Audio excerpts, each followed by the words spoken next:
I remember when you first got the T7i, he would go out there and he'd be practicing and practicing, practicing. He would come back every single day and be like, man, my shots are terrible.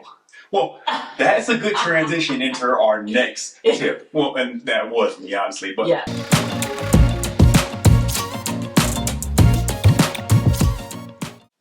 Hey, I'm Stephanie. And I'm Chris. And welcome to our story. Today we're going to be talking about growing pains. One day that's going to fall off of there, but only time will tell.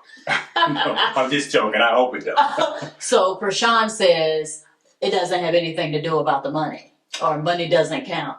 Well, no, I say get what you want, not what you can afford. Because, Right. Because it makes sense. If you buy on a budget, in a few years when something comes out that better, or your buddy comes in with that tool that you wish you had, you'll think back to that moment and wish you had gotten what you need. And it's better to figure that out in the store than when you're on site trying to use equipment that is not built for the situation.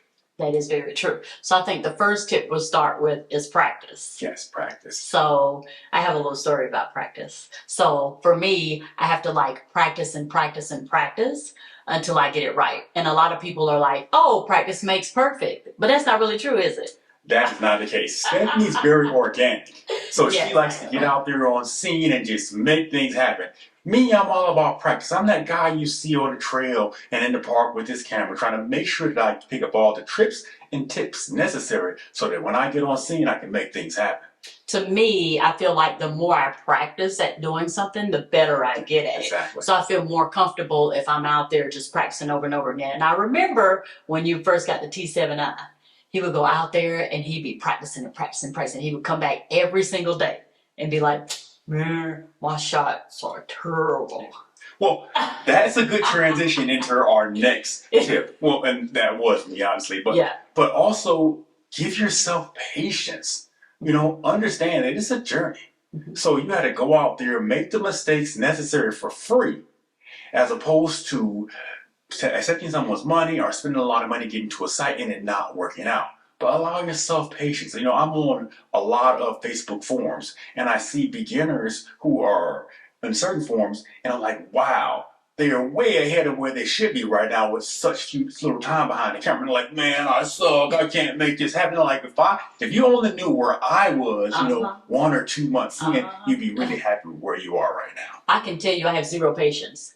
And Krishan can contest to that. Like he'll be setting up the lights and he's so diligent. And he's like, okay, Stephanie, I'm going to go downstairs and set up the lights in the studio. 30 minutes pass. He's still setting up lights. An hour pass. He's still setting up. I'm like, look here now. We got to shoot sometime this century. Yeah. Well, I'm a fan of measure once, cut.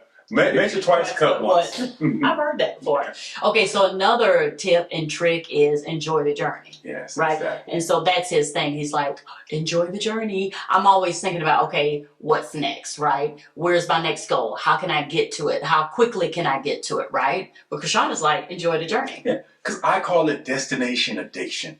It's when you have that preconceived benchmark in your mind. Like, I'll be happy when I get there. And you forget the fact that you're around amazing people. You're doing something you love. Just enjoy the process, enjoy the journey, and it'll happen.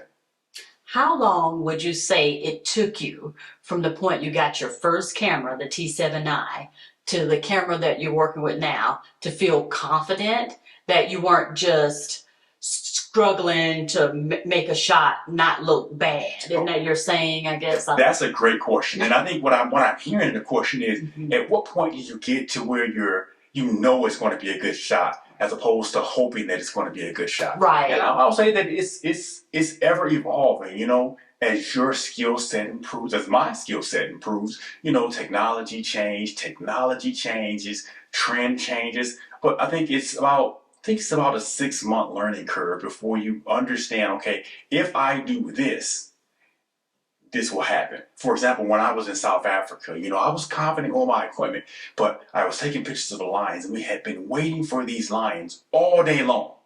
And as we began to leave, I looked at my settings and I was so excited. I was like, man, these settings are awful. I have missed the shot. But luckily I had practiced so many times that it had become second nature that even though the settings weren't perfect, they were within range to give me a great result. And I remember when we talked, you were like, oh my goodness, I didn't get it. I only had one opportunity, and then they came out amazing. Yeah. And that's awesome. So, what would you say out of those tips and tricks, which one is the most important, and why is that? I would probably say enjoy the journey.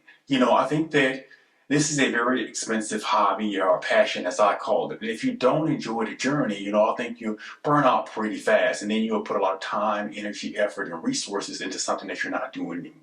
So I would say enjoy the journey, build in your own personal benchmarks, and make sure you celebrate small victories. I think the most important tip and trick for me is practice, because I've noticed the more and more I practice, the more comfortable I feel when I'm on location. And I think that's really important. Was there anything else you wanted to add? I want to give one bonus tip before we get off, and that is make sure you do your research. You got to realize everyone has their agenda.